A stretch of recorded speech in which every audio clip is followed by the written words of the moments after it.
¿Sabías que para ser un buen comunicador no es suficiente con elegir correctamente las palabras, expresarse bien, ni siquiera redactar del mejor modo, sino que es indispensable también tener una actitud de escucha activa, saber escuchar? Y con respecto a la escucha activa, no solo hay una manera de escuchar, hay diferentes tipos de escucha. Y hoy vamos a hablar de eso en este video.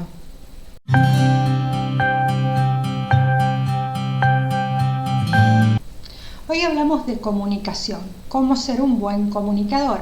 Y para esto no es solo suficiente ser bueno manejando las palabras, elegir el mejor modo de expresarnos o saber cómo redactar de la mejor manera, sino que también es indispensable saber escuchar, mantener una actitud de escucha activa. Freddy Kaufman dice que hay 4 momentos esenciales en la escucha. El primero de ellos es la necesidad de hacer silencio, de escuchar a nuestro interlocutor callados, sin interrumpir, sin intentar finalizar las frases, sino simplemente en silencio. La segunda condición necesaria es mantener una actitud receptiva, quizás acompañar nuestra escucha con pequeños sonidos, dando cuenta que estamos escuchando, totalmente compenetrados con lo que se nos está diciendo. El tercer momento fundamental es el resumen o la sinopsis que hagamos de esa conversación, de ese discurso que se nos ha hecho llegar. Entonces en este momento tendremos que resumir lo que hemos escuchado sin repetir como loros, sino simplemente abreviando, resumiendo las ideas que nos han transmitido para verificar si se ha comprendido bien.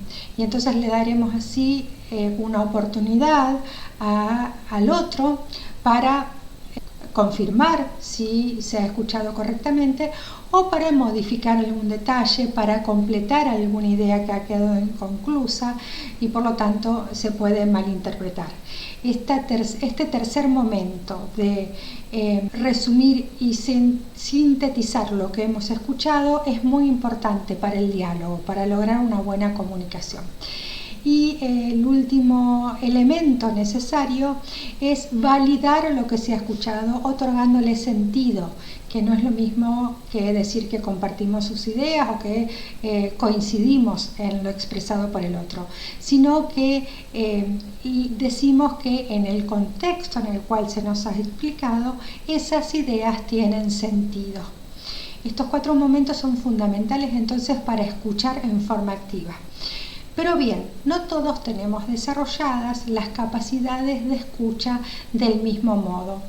Algunos de nosotros tenemos capacidades en algunos ámbitos y no en otras, y muchas veces es necesario entonces identificar qué tipo de escuchas nos sale más fácilmente, más espontáneamente, para poder así reforzar aquellas a las que no les estamos prestando demasiada atención, aquellas dimensiones de escucha que necesitamos trabajar, desarrollar esa habilidad en forma específica.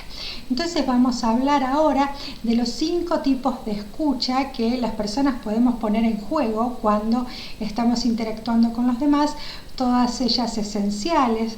Por lo tanto, también la propuesta es que identifiquemos cuál es nuestra fortaleza, pero trabajemos en aquellos tipos de escucha en que nos sentimos más débiles. Cada una de estas dimensiones de escucha se hace más necesaria de acuerdo a los contextos en los que estemos involucrados. Existen básicamente 5 tipos de escucha que se pueden identificar. La primera es la que se centra en los detalles. Después vamos a ampliar cada una de ellas. La segunda es la que entiende la perspectiva general. La tercera, la que evalúa el contenido. La cuarta, la que hace énfasis sobre el lenguaje no verbal. Y la quinta y última es la que desarrolla una empatía total con nuestro interlocutor. El primer tipo de escucha hace énfasis sobre la capacidad de recordar detalles. En este caso, las personas que tienen bien desarrollada esta capacidad memorizan o fijan los pequeños detalles, los datos que nos han sido suministrados, y entonces están mejor preparadas para llevar a cabo acciones luego de haber tenido esa conversación, porque ya tienen bien definidos los pasos a seguir o han tomado nota quizás de las indicaciones puntuales recibidas. Entonces, muchas veces en forma innata tenemos esa capacidad de recordar los detalles y, como decíamos, en algunos contextos se vuelve imprescindible. El segundo tipo de escucha es la comprensión total de la idea que nos quieren transmitir. Es la capacidad de abstraerse por un momento de los datos específicos, de los detalles en forma minuciosa, para poder aprender, para poder comprender en forma globalizadora lo que se nos quiere transmitir.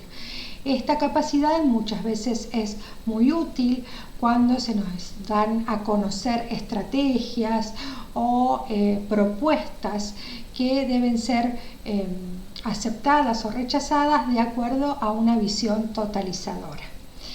El tercer tipo de escucha que tenemos que identificar y fortalecer y que nos permitirá en ciertos contextos sacar conclusiones más firmes es nuestra capacidad para identificar contradicciones, para mostrar las fortalezas o las debilidades de un discurso. En síntesis, es nuestra capacidad analítica, ¿no? La comprensión del discurso identificando sus incongruencias. El cuarto tipo de escucha se centra en el lenguaje no verbal. Es esa habilidad que muchos de nosotros tenemos para incorporar al lenguaje verbal también aquello que no se está poniendo en palabras. Los gestos, las actitudes, las miradas, todo eso transmite mucho contenido. Y aquellas personas que tienen bien desarrollada esta capacidad de escucha no verbal pueden entonces completar las ideas transmitidas con aquello que no se verbalizó, aquello que se expresó en forma alternativa con estos instrumentos no verbales. Y el quinto tipo de escucha hace énfasis en la empatía, en esa confianza generada con el interlocutor que nos permite conocer también los sentimientos involucrados. No solamente las palabras transmitidas, sino las emociones que hay detrás de esas palabras. Esta capacidad es muy interesante, muy útil, porque nos permite entender la postura de la persona que nos está hablando, cómo está involucrada en la conversación, y permite también completar la transmisión de ideas a través del conocimiento de sus emociones y de sus sentimientos.